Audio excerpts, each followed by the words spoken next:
So this is our third experiment that is related to prism. And in this experiment, we are going to trace the path of ray of light through a prism, and we'll be proving that angle I plus angle E is equal to angle A plus angle delta, where I stands for angle of incidence, angle of emergence, angle of prism, and angle of deviation, right?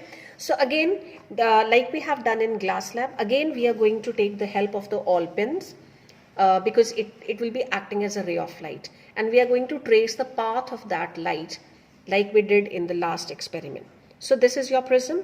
Again, I'll be drawing the boundary of this prism, right? And after drawing the boundary, I'll just remove it again. Again, with the help of protractor, again I'll be drawing a normal. And care should be taken. These are the precautions that you need to be careful. This the point of incidence, it should be neither very much towards the head, and it should not be very much towards the foot. It should be nearly in the center, because then it becomes a symmetrical diagram, and it becomes very easy to calculate the things, right? So here again I'm going to find out the perpendicular using protractor, right? Again, please don't use your scale to draw the perpendicular.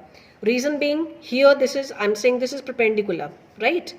And it may be that suppose you are using your scale, it might be this way, you are doing perpendicular this way, because all these are going to be wrong, right? Even in 1 degree alteration in the angle, it may cost you, you will not be able to get the results.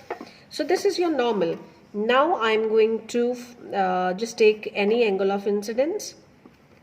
Like here, suppose I'm taking, and I hope so you know how to measure this angle, right? I'm talking about angle of incidence. So it is 40 degree here. Can you see? And how I'm able to find out that? Because this is normal, right? And angle between incident ray and normal is angle of incidence, right? So this is how because otherwise bachas sometimes they get confused, ma'am, which reading we have to find out, and which degree of angle I need to draw, and how I'll be able to come to know that this is this much of the measurement of this angle is this much, right? So this is your angle of incidence. Sorry, I've drawn it dotted. Actually it should be straight line, right?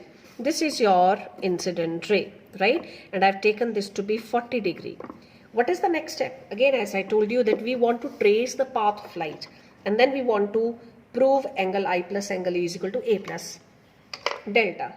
Again, I'll be fixing up the 2 pins that will be acting as the incident ray, these pins, right? And then I'll be again viewing these 2 pins through the prism as we did in glass lab. And in the same way, again, I have to fix up 2 more pins in such a way that I get all the 4 pins in a straight line. Okay, I'll show it to you. See here. Is it you are able to find out, right?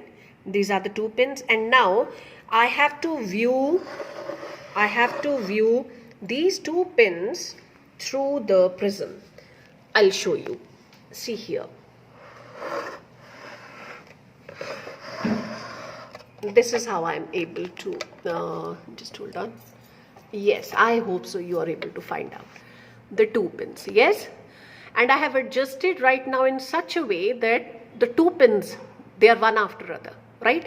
Now again I have to fix up 2 more pins in such a way that all the 4 pins, they are in a straight line. Can you see it? If I just tilt, you will be able to see the 2 pins. Yes, but if I move it like this, now they are one after other, right? Okay, so and can you see the pin from here? This is the pin I'm talking about. We fixed up the pin here, right? And the image, the pins through the glass slab, it's not image, but I'm able to see the pins through the glass slab because of refraction, bending is there. That's why I'm able to see, right? So now I'm going to fix up the other 2 pins. Now see kids, I have adjusted 2 more pins in such a way that all the 4 pins are in a straight line. Can you see, right? This way, I hope so it's visible to you and you will be able to make out. Now I think it's clear. Yes, all the 4 pins are in a straight line, but otherwise can you see where actually the pin is lying, right? So again, what I'll be doing, I'll be just removing the pins, I'll be taking the impressions, and then I'll be joining all the lines, the incident ray, refracted, emergent, and so on, right? So we are going to. So I've just marked the two impressions. I'm removing the glass slab and now I'm just going to join these impressions, right? So this is how we are doing. Now this is again the point where it is meeting the other face of the prism, and again I'll be drawing a normal here using protractor, right? Again, no this thing should be taken into care that you should not be using it, you should not be drawing it with the help of a scale, right? So this is your normal, and again, as I told you, normal should be drawn dotted, right? So this is, now this is, you join these two, right? If I remove these, incident ray, let it be AB, then refracted ray, let it be BC, and this is your emergent ray, let it be CD, right? This can be N, B, N dash, and this is M, C, M dash, right? This is angle of emergence, angle of incidence, this is angle of prism. Now how to find out angle of deviation? You simply need to extend incident ray, extend the incident ray and extend the emergent ray, extend the emergent ray. Wherever the two are meeting, this angle, I'm talking about this angle, okay? This is your deviation. Now, what is your job? You have to simply find out. You have to take the measurement using protractor. Angle I, we have already taken. A, right? This is angle of prism.